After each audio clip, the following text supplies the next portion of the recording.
Welcome to the Ep27 podcast, the home for cultural chit-chat in and outside Madrid. People will talk.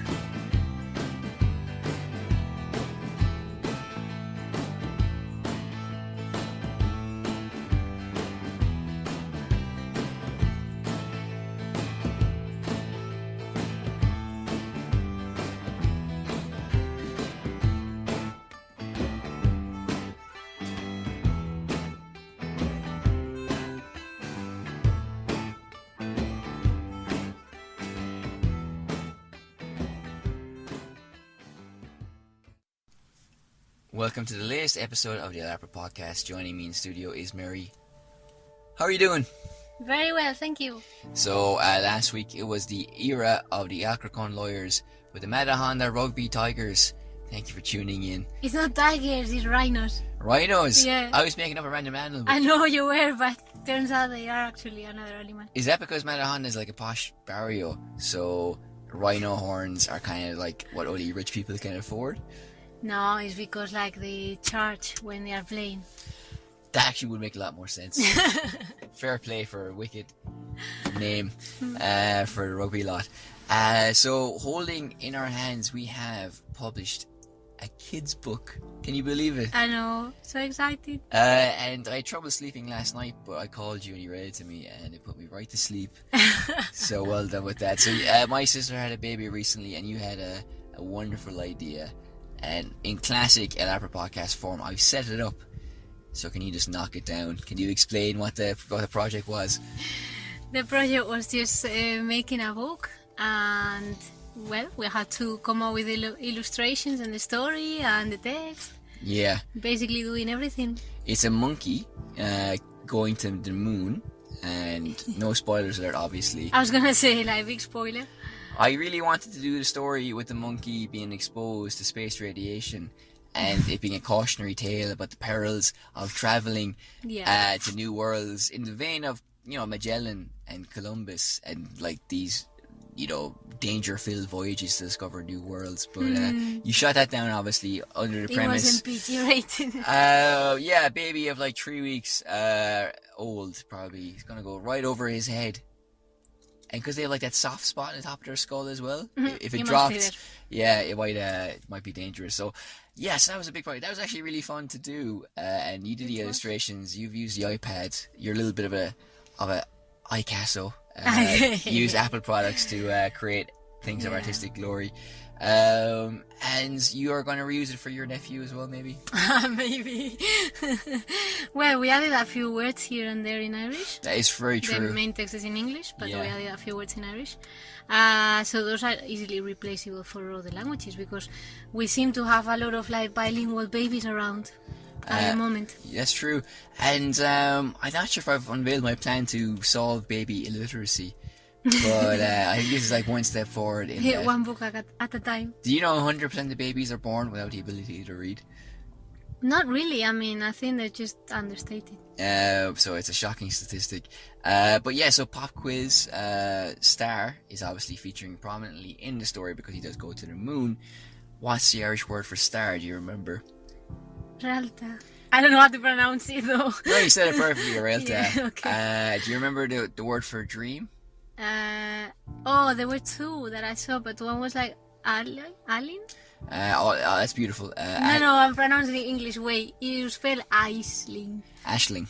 Ashling, okay. Well. And actually, that's a name in Ireland as well. So if you have a daughter in Ireland, you can name her Ashling, and it means dream, which is quite a nice thing to be called. And also, I remember our copybooks when I was back in school was produced by a company called Ashlyn as well, which is like dream. I also saw in the dictionary that it said vision.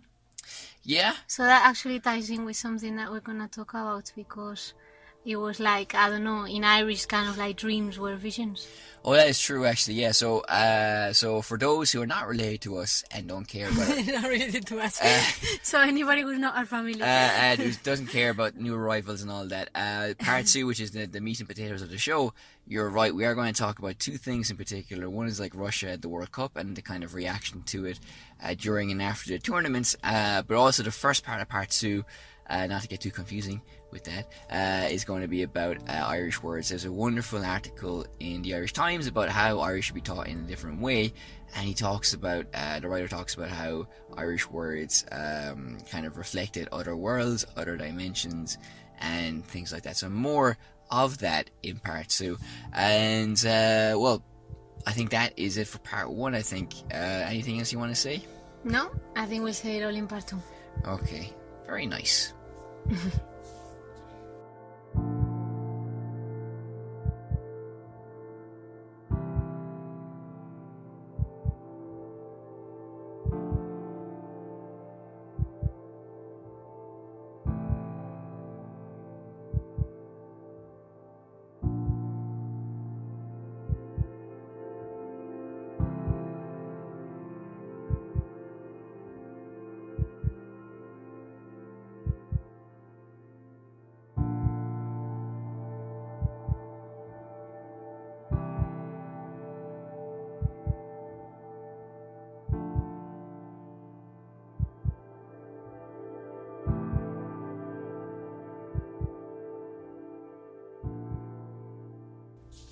Welcome back to part 2 of the show, and this is where we're going to be delving into the deeper issues under the skin and all that crack. So, I spotted this article and I sent it on to you as a good Samaritan act.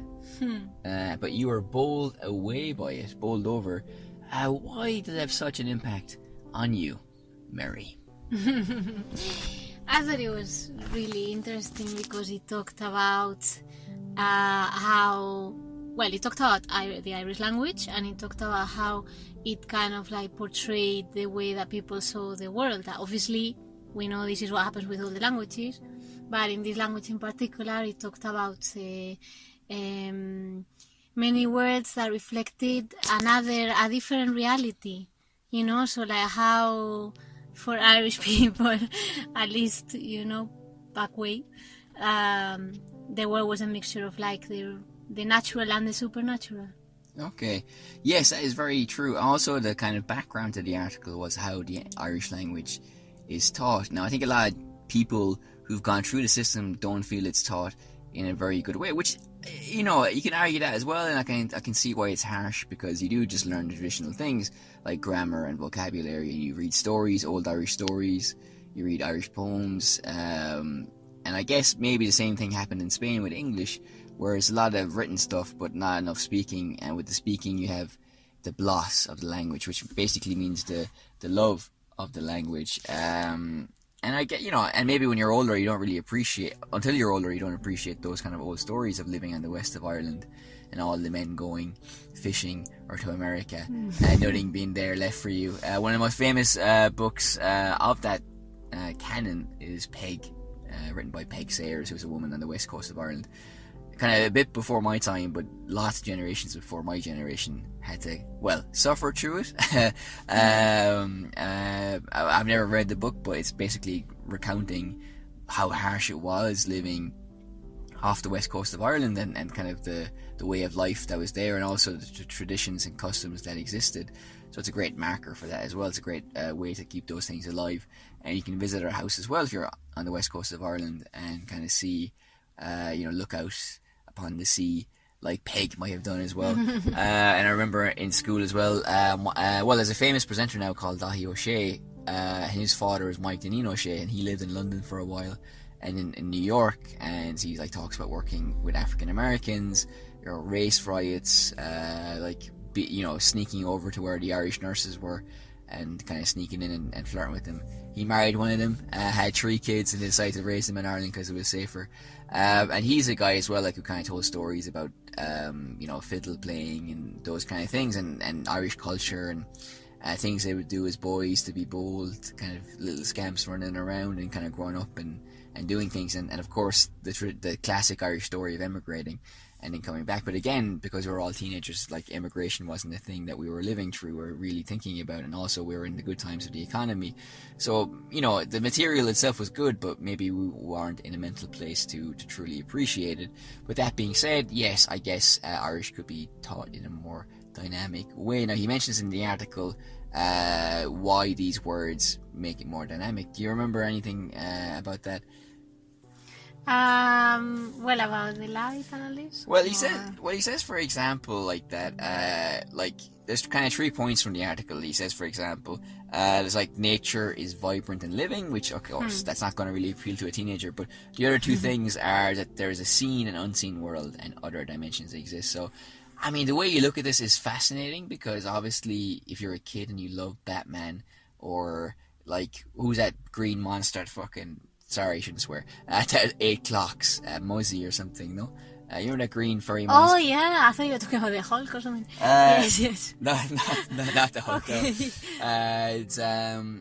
no. It's, so that's obviously a world of imagination that as a kid or a teenager you're going to be lost in. Or even like the world of Harry Potter, as they mentioned in the article. So it's not like too much of a stretch of imagination to think that, well, if your head is turned by these concepts, then you can kind of buy into Irish language because you can kind of discuss other worlds and other dimensions through Irish, and it can inspire the same things that are being inspired by, reading that book set in another galaxy or watching Star Wars at the cinema, for example. And that's a fair point, I think. But also as well, it just touches into so many things. Like if you are somebody who likes science, if you like watching Brian Cox, if you like thinking about string theory and multi-universes, or is this a simulation, which are things that people are talking about at high levels as very experienced scientists. Like Irish as a language provides an instrument to kind of delve into these concepts. And I don't know if that makes Irish speakers, I don't mean Irish people because a lot of Irish people aren't Irish speakers, but I wonder if Irish speakers maybe have a different mindset then, and they can attain or absorb these kind of scientific theories maybe easier because they're already primed to understand multi-dimension other worlds, for example. And again, a lot of kids as well in school are probably thinking about careers in science as well, so you can probably hook them with that as well. So I don't know, I mean, you haven't gone through the Irish experience, but do you think that this is, I mean, is he right in saying that this is enough to kind of capture the imaginations of pupils when they're learning Irish at a very, good time to get them? Because if they start learning when they're younger, they're going to probably be Gael Gores or Irish speakers for the rest of their lives. Definitely. I think it's a bit of a vicious circle, because if you think about it, when people, or this is how it looks to me, like when people stop speaking Irish, those concepts also started wearing off. So then in the end they become more alien, and weirder in a way to people, through not expressing them. So it's like a vicious circle. You lose the language, you lose the culture, and so on. So I think it goes hand in hand with teaching the culture, and that's a very important aspect, what you're talking about, the supernatural, no? As well as many other things. But so I think it would be easy to link it historically, no? And yes, I mean, it's the same with languages in general. You can present them in many ways and make them more or less exciting, but I think really in this case people need that connection with their own culture. Definitely, because there's even a TED talk about English mania, and he says, is English a tsunami taking over the world and dominating other languages? And he says, no, it is true that it's a language of solutions for global problems, but your first language is always going to be your first language. And particularly for Irish people, even if you're not speaking it every day, if you actually speak it to a high level, because of its historical link to the land, it's always going to be like the first language, or even the first language 0.1 or something like that. So it's always going to have more of a primacy over, compared to if you learn Spanish or French, that'll be your second language. But if you're an English speaker and you learn Irish, it's not going to be like those other languages. It's going to have a different categorization in your mind, and that's very important, as he said. And speaking of the words, before we delve into more of these concepts, for example, there's some great stuff here. Shklimpini conveys the effects of light dancing before you, or light dancing before you, or before one's eyes, and that's either real light or supernatural. So on a great sunny day like this, light's dancing and filtering through the trees like it's in an Impressionist painting, and we'll make more links to the Impressionism in a moment. For an Irish speaker back in the past, that would perhaps have a supernatural connotation, or maybe some kind of unreal you know, 'cause it looks so luminous and so beautiful. Sometimes it has a heightened reality, and when it's heightened, it doesn't seem quite real, does it? And then, like, there's a Katneen, which is it means the goosebumps you feel in the moments when you contemplate how everything is interrelated and how tiny we are in relation to the whole. Like that feeling when you realize, or maybe remember, that we are all one, all unified. So that's like it's like a Russell Brand podcast, the oneness of the world. And That's this, nice. and then he goes on to say in the article, and I'm quoting here, becomes like a koan or mantra, a single word that brings you right around the universe from the infinitesimal to the infinite. It becomes a reminder from our past about how we once related to our environment and community, and how we might do so again. And for example, there's another word here. I can't find the word, but basically it refers to kind of like the small things. If you like if you've grit in your eye, if you have something that kind of maybe you get something in your skin that kind of like pinches at you, there's a special word for that as well, and that kind of represents also like the atomic elements, these kind of like very small things that exist but you can't see, which reinforces the idea of another world, for example. And it's also great because he does say that like there are like other variants of these words as well, so there are synonyms and a wider way of expressing these kind of concepts. And if you hear a noise now, it's because I'm going to open the window, because it is a really hot day, and even though the shkihinis and the kahinis are everywhere and it's beautiful, we're sweating up a storm here. Okay, so now also as well, you mentioned it, like its connections to the supernatural. Now, like obviously, like a lot of cultures have supernatural stories like banshees or things that go bump in the dark and all these kind of things. What particularly I like personally about this kind of stuff, these words, is that it kind of connects to a common humanity that is, universal, or the sense of oneness to describe in the article as well. Because I remember there's a scene in the movie Before Sunrise where Jesse, played by Ethan Hawke, meets Celine, played by Julie Delpy, and he tells a story, an anecdote about how his grandmother had died, and he's in the garden with a garden hose, and he just put his finger over it to make the water spray, and the light kind of hit the water in a special way, like is mentioned as well in the article. And he says he saw his grandmother, and he told his parents, and his parents were like, you didn't see her, you just miss her. And he's like, I know what I saw, kind of thing. And those movies are kind of like that as well. They talk about like the very deep things in all the three movies, but I think that is kind of like the human thing is plugging into, because it's not just like it's dark and you hear a noise and you create a wonderful story to explain it. It's more like a spirituality that is very human, that even today you could, like, something could happen to you like a trauma, and maybe you feel something or have a sensation or see something, and you don't know if it's real or not, but it's real because you're experiencing it in a way, and that's kind of what it relates to as well, which I think is a very marvelous way of looking at it, and also as well, you made a great point the other day when we were kind of talking about this as well. First of all, how, like, it's very demoded, it's very fashionable to kind of demarcate and differentiate languages through words, that like, oh, we say this in this word, we say this in this language, but we don't say it in the other language. Yeah. But this is a little bit different, isn't it? I think it is. Yeah. Yes, because, well, we're not just talking about anecdotal things about say, oh, you have this concept and not this other. We're talking about like how those concepts are actually common to many cultures, but it's just some of them express them through language and others might express them through art or through other means. Well, that's the thing, because like Monet, who we mentioned in previous podcasts, with his haystacks or impressionism, he's trying to capture a moment. At that moment where you're looking at a sunbeam hitting off something, or you're having a sensation of oneness, like that is kind of, I think, what impressionism is trying to capture. These things that are intangible but very present as well. It's kind of like a mood or a sensation, and it runs through human society, but it just is expressed different ways, and that's maybe because at certain times in history you have certain ways of expressing yourself, or because one person expresses himself or herself in a particular way through art or through words, but the kind of themes are very much the same. And we said as well, like in Ireland we don't have a great tradition of painters, but we do have a great tradition of writers, for example. And if you think about it, Like Ulysses is a book that happens in a man's mind as he walks around Dublin. It's his interior world and he's thinking, you know. Like in Third Policeman by Flann O'Brien, it's also a book that's, well, I'm going to say the spoiler alert, so I'm going to give you 5 seconds to like block your ears. 1, 2, 3, 4, 5. Still here. Okay. Basically, the whole book happens in purgatory. And people wouldn't publish it actually in Ireland because like thought like it was just mad. Basically, it's just like, what is this book?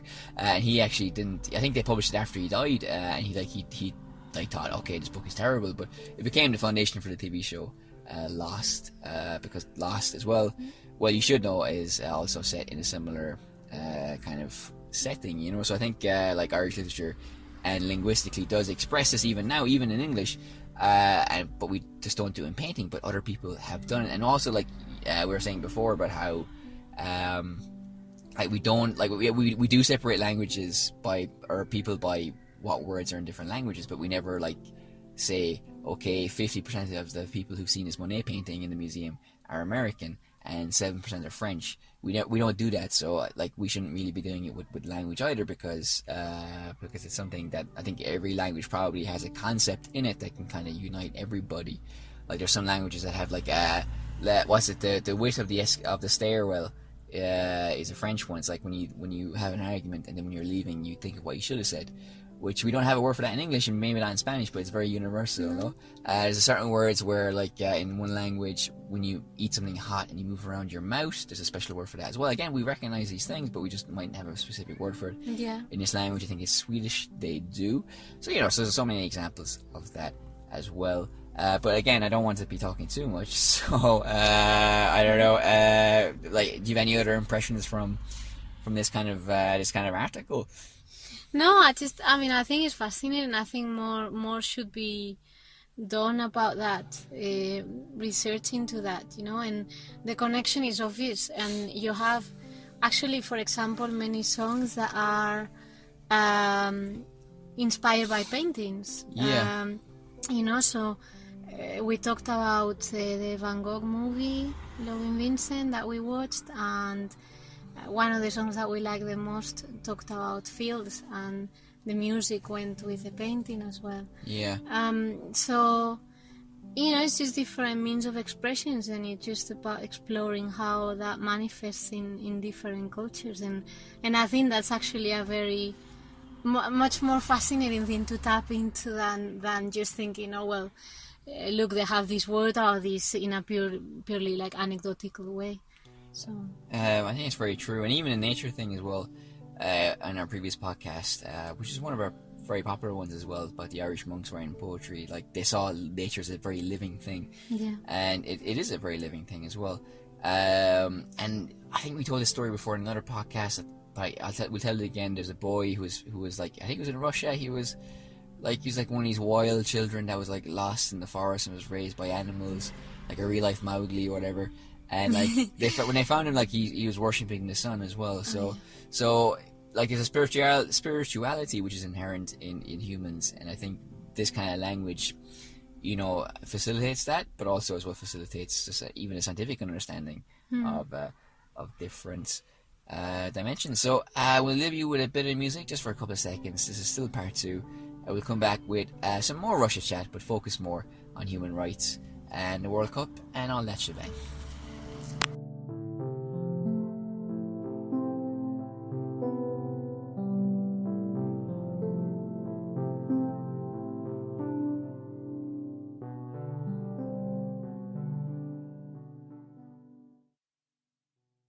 Okay, so something I want to talk about, because like I read football articles and comments below the line, which you should never do. But this whole thing in Russia is amazing, because I think I might have referenced it in the podcast like 2 podcasts ago. But it's the idea of like people having half-formed opinions and then something happening, and then they have new half-formed opinions. So before the World Cup, it was like, well, Russia is kind of a dangerous place.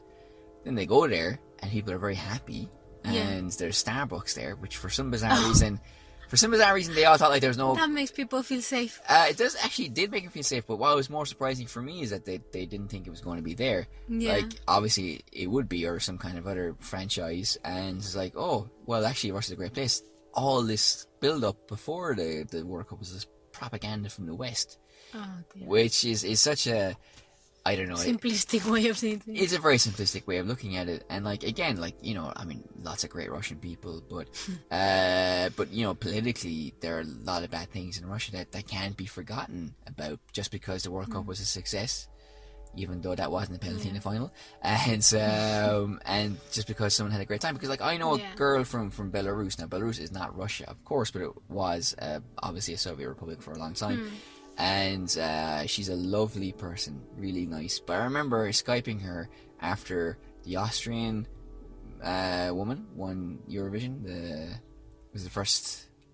She had a beard as well. Oh yeah. If she wants to be a woman, she's a woman and all that. But like yes, but like my friend, this girl who I've known for years, was like shocked by it and appalled by it, really, because the attitudes there are quite regressive, I guess, about these things about minorities or sexual minorities, but also of course racial minorities and minorities of different kinds. So a very pleasant girl, like really happy, and like a good person, really, but and a loving mother and all that kind of stuff. But these attitudes that are out of date and have no place in the modern world. So just because some a fan that went over and had the crack drinking beer, comparing stories about like being different football stadiums or whatever, it doesn't mean that there's not other issues there under the surface. Well, in fact, there were issues because some people were attacked, some gay people were attacked, and so on. So even if they were like well, that's the thing, because localized things, but still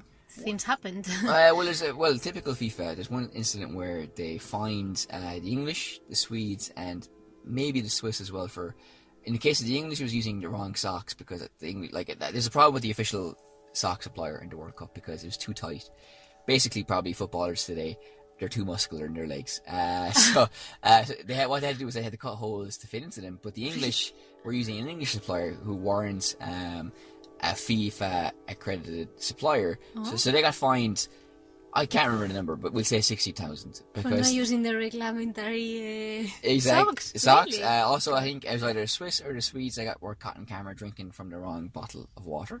That's not allowed either. It's not allowed either. But then there's been other incidences which are far more serious. So, for example, these kind of things with the Swedish and the English and the Swiss, like minor infringements really, and have no consequence because it's they're annoying sponsors, but who cares? I mean, who gives a crap about like the official beer provider, which is Heineken, I think, of the World Cup.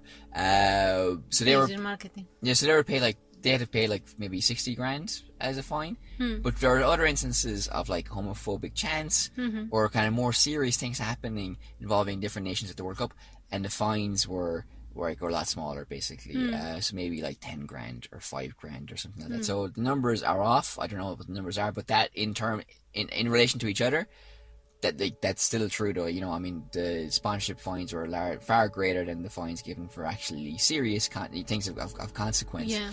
And even there's the story of a fan zone in Russia that was supposed to be for LGBT supporters. That was like someone came in, a group of people, like basically said you can't come in here. They took down all the monitors. They kind of like cut off the electricity and everything as well. FIFA were no help. Obviously the Russian government were no help either. Probably the Russian government were some way connected to it as well. And LGBT fans were left stranded in terms of like not being able to have a safe space, which is what they intended with the space to watch football. And as also in a place like Russia is a political act, but like in a positive sense. It's like well, there's more visibility. And we have a right to have a safe space and enjoy football and not worry about these kind of things, for example. So yes, that was also another issue that people need to be more aware of as well, I think, when it comes to the World Cup. Again, like listing issues, and again, this isn't Russia bashing, but I think it's just too easy to say the beer was good and the people were great crack. And they had Starbucks. Yeah, well, exactly. But like, the things like, I mean, there's been three chemical attacks in London. Yeah. And for some English people now, or who've been to the World Cup, it's just like it doesn't matter. It's like, but that is such a serious infringement on the territorial integrity of another nation like it's unashamed, it's unashamed, this kind of attack, it's beyond belief, basically. But also, like, there's other issues as well that are of interest, because when I was younger as well, for example, I read several books by a journalist called Anna Politkovskaya. Have you heard of her? Yes, it sounds familiar. Do you know anything about her? No. But I can't remember right now, but I think you've told me before. Well, she's a courageous Russian journalist who was gunned down, as many journalists have been, who like exposed horrific stories of like abuse in the army, poverty amongst elderly, like some army veterans even, but even non-army veterans, just like ordinary Joe Soap old people who were found frozen to their floorboards because they couldn't pay the electricity. Atrocities committed in Chechnya by Russian forces, kind of thing. Human rights abuses, suppression of political opposition in Russia as well. These are all facts as well, of course. She exposed a lot of that kind of stuff, and she was gunned down as well. And Human Rights Watch, which is obviously a big human rights NGO, have criticized the Russian government because there's been a probe going on recently into this murder, and they say that the Russian government haven't done too much to really investigate it, so it's just one of those things where it's like sweep it under the carpet, and again, like when that Labour politician was stabbed and killed, or was it last year, 2 years ago, in England, there's obviously a lot of horror and outcry because it's such a horrible thing to happen, but in Russia, these things kind of happen with more frequency, so again, it's important to remember the reality of these kind of actions, because it wasn't too long ago that Boris Nemtsov as well was also killed by, as I mentioned in a previous podcast as well, with people with links to Chechnya probably as well. That's another issue as well. Putin allowed the Chechen warlord president to use the World Cup as a platform to kind of sanitize or laundry his public image. What else do we have to talk about as well? There's like North Korean workers who are building the stadiums, who are sending their wages back home, which is in direct violation of United Nations sanctions. But also as well, there are like the workers in Qatar, like sometimes work to death and everything as well. But we actually didn't hear too much about that before the World Cup. And even things like, for example, like the annexation of Ukraine, which is still, it's a problem. It's a situation that hasn't been resolved. It's just there in kind of limbo. And even recently, this kind of farce between Trump and Putin in Helsinki. And Putin basically being given free ride by Trump to do whatever he wants in the States as well, to a certain extent. So like there are a lot of dark things there. Like, look, there's obviously in every country great people. And, Russia has lots of great things. So again, this is not a Russia bashing thing, but I just find it very frustrating when people kind of like have very half-formed views about things. And then like, because there's good facilities, they come back and say, sure, it's all propaganda. And it's not, because real people are affected by this kind of thing. And for all, nobody can forget about those. And World Cup, like football, has such a great potential to be a good force in the world. And the World Cup has generated a lot of very positive things, I think, this time around as well. And, to give them their due, it was a safe tournament, no trouble happened, and they put on a great show. So, fair enough to that extent as well. But I don't think it's fair when people from the West who aren't directly affected by these things are so willing to sweep things that are so wrong under the carpet for the aforementioned reasons that the beer was good and the crack was mighty. So, that's just my thoughts on some of the reactions from the Russian World Cup, But did you watch the final, more importantly? Actually, no. I just no. I didn't really watch it. I mean, I watched like the end, but then when I saw that France was winning, I was like, because I really wanted Croatia to win. I really wanted Croatia to win as well. Yeah. And actually, fittingly, I'm always for the underdog.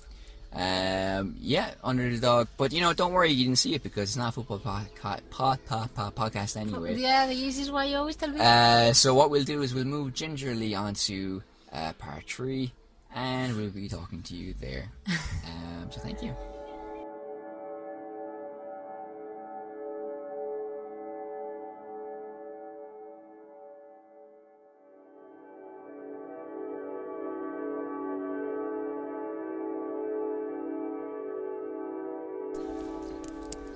So that was part 3, and that was part 2. Speaking of part 3, though, that's where we are right now. We saw a house recently for 139 spuds. Yeah. dangerous need of refurbishments. Yeah. I like to play the poker face and not give my feelings away, but somehow the Immobiliaria or the estate agent knew exactly what you're feeling about the house. You're trying to say that has anything to do with me and my transparent soul? He knew you weren't convinced by it anyway. And my mom used to say. Yeah, so it's an interesting story. The guy has a huge debt. And that's why the house is so expensive, because the bank said, if you sell that house at this price, we'll just forget about the rest of it. So, and the house has fallen to like lots of disrepair. So it's definitely not worth the price that it is. But, you know, not to be too flippant about it or anything like that, but it is very difficult now to find houses, as it is in lots of countries. Yeah. It's very difficult in Madrid, but also as well, you know, I think this is also a big factor in the housing market as well. People moving maybe for reasons that aren't always so nice. But long story short as well, one of us hasn't found a home yet. So that's an ongoing search. So as always, you can find us. larpamedia.com is our website. Our new updated blog will be coming soon. That'll be a separate website address. We will keep you in touch regarding that. LARPA on Instagram, LARPA Media on YouTube, and also LARPA Media on Patreon, where you can support us if you feel like it. If not, no worries. Okay, so if I missed any other platform, Have you said Instagram?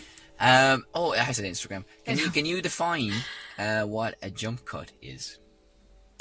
Okay, so it is when you film different parts of somebody moving, for example, down a corridor, and then instead of like having it all together, you just like cut the scene, and then he's farther, and then you cut, and then he's farther, until he's right of your face. Exactly. It's interesting because we've applied for a job, a project that has specified two things. One, that you know how to do a jump cut, which we do, and also that you're familiar with the work of Casey Neistat, who's a world famous YouTube blogger guy, who's fantastic. And in fact, actually, he has recently filmed the opening sequence because he thinks like his show is 368, that's his address on Broadway Avenue, and it needs to have like a trademark intro like Friends or The Simpsons.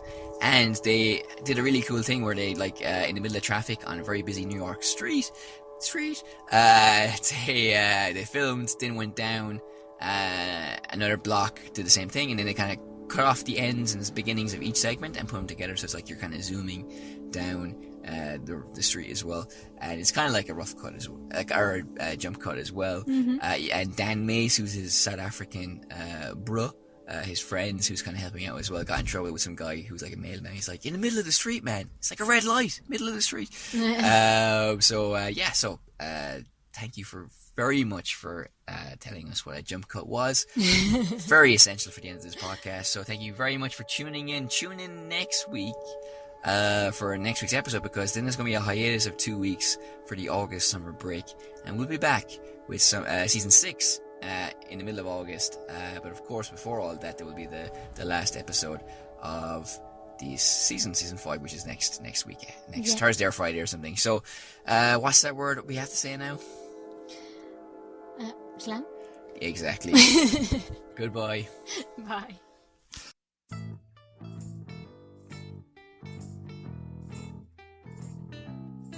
The LARPA Podcast, the home for cultural chit-chat in and outside Madrid. People will talk.